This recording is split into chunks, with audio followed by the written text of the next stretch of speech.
So my name is Felix. I am an R&B singer. I'm from Monroe, Georgia. I grew up in a small town. I grew up like singing in church, so I've always had like a strong love for music. But about 3.5, 4 years ago now, I met my manager Anthony Khalil, and I've been running full force ever since. Like I've had the chance. My first single went to radio. I've had the chance to open for Puff in front of 90,000 people at Essence Festival. I was performing at the Apollo Theater in New York, and God has been good. The thing I would say is knowing your purpose and your destiny. I know for a fact that music is my purpose and my destiny. But I will say like the most important piece is finding people that believe in you and that actually work just as hard and at times harder than you. Because you have to find somebody that's willing to sacrifice as much as you are. It's not a 9 to 5. You can't clock in and clock out. I remember being on vacation one time. He was calling me at 3 o'clock in the morning. He was like, yo, you gotta leave because they want you to do birthday bash with me. So you gotta come back to Atlanta. So it's you gotta find people that move like that and that encourage you to move like that as well. Sometimes you just gotta find somebody that just drag you out of the bed. So I would say the biggest thing is definitely working with people that are serious. It's been a blessing working with Anthony because I've been exposed to people like Pebbles and Ian Burke and just working with industry professionals and industry veterans. So I've been exposed to a large number of people that have been where I'm currently going.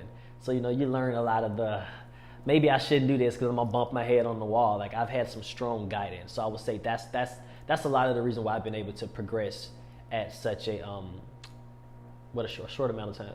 One key way I would definitely say that you're able to notice if somebody is really like vested in you is the people that actually are taking the time out and making small sacrifices along the way. Like you have to be able to pick up on them and notice them.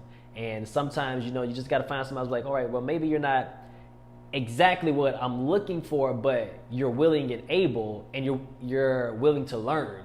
So some people you got to be like, you know what, we're gonna get on this road. We're gonna start crawling together. So everybody's journey is different. But if you can pinpoint those people that are actually sacrificing something consistently and have a genuine care and interest in your craft and you, those are like key points. Growing up, challenges that I thought I wouldn't overcome growing up, because I came from such a small town and I really only sang gospel. Then I started singing I joined the chorus in 3rd grade. So I sang classical for about 10 years. When I started singing R&B, it was a bit of a transition because I'm like, yo, I've really only sang gospel or just like sheet music type. Like I've always been inspired by R&B and just had a strong love for it. But to actually dive head first into it as a singer, like that was one of the things I had to learn how to not church up every vibe. You can't do that all the time. But challenges, I would say like the biggest challenge I've learned in general was like the mind. Like if you can conquer your mind, I think Will Smith said it best. He was like, being on a diet or working out, it's not so much about the physical as it is about being able to make conscious decisions for the betterment of you. So the mind is like the biggest, I think, for anybody. If you can overcome like thoughts or emotions or being able to, if you're not feeling up to it some days, like I go to the gym, my arms hurt right now. I would really like to just not go back, but you have to, what I'm saying? Like you have to be able to be like, you know what, I'm supposed to be there. This is for the betterment of me and my career. So you got to be able to make those decisions. So if you can conquer your mind, I feel like you can conquer anything. Transition, coming from a small town, downtown, I've always kind of dreamed of being in the city area. Like that's kind of always what I wanted to do. But I'll say because I was so prepared for it, and I grew up in a family, not wealthy or nothing, but we traveled a good bit. So I was able to see the world. I was so focused on being in that sort of environment, I felt like I just kind of fell into place. What I loved the most about being in Atlanta was there's so many, especially being in, at HBCU in the AUC downtown, there were so many creatives, so many people my age really looking to do something different in life or really just take a passion and take it to the next level. So the transition for me was exciting. I would say it was fairly easy because I embraced it. But I was just excited to be around people that looked like me, that were actually progressing in the industry and in their careers. So my name is actually Felixx. A lot of people ask like, so what's your name? What's your artist name? Like, well, my name is Felixx. My artist name is Felixx. But X is the Roman numeral for 10. So, and I was always playing off of the whole Clark Kent vibe because I felt like who I am and then who I am on stage, although it's one person, but the energy level is times 10. So, I'm me times 10 anytime I do anything in my artistry. So the thing with TV, once again, like, you have to know what you're getting into going to it. Although the shows, they're an amazing platform, it's still a TV show. You know what I'm saying? Like, Fox is interested in having the best show possible.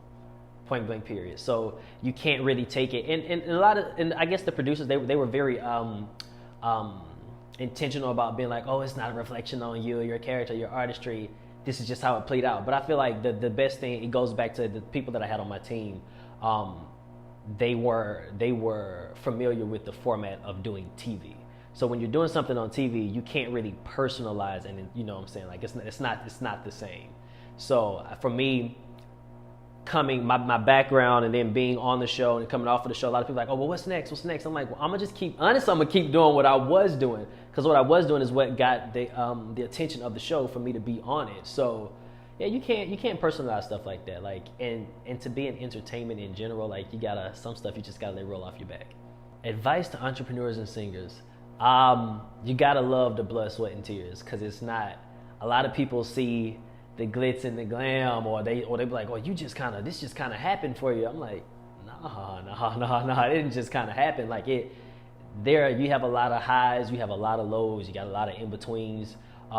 So make sure you really do trust the process is a saying that I don't even say it to people, because it kind of makes, I'm like, all right, but you got to trust the process. You really do. Like, it's one of those, you'll understand it once you are really in it. But love the blood, sweat, and tears, trust the process, and find someone that you're able to bounce your ideas off of. Maybe if it's not somebody that's working with you, but somebody that you trust, or a mentor, because doing something alone, sometimes you can get caught up in your own thoughts, or you can get in your own way, or you can you're thinking you're solving your own problems, but you're kind of making a small problem a bigger problem.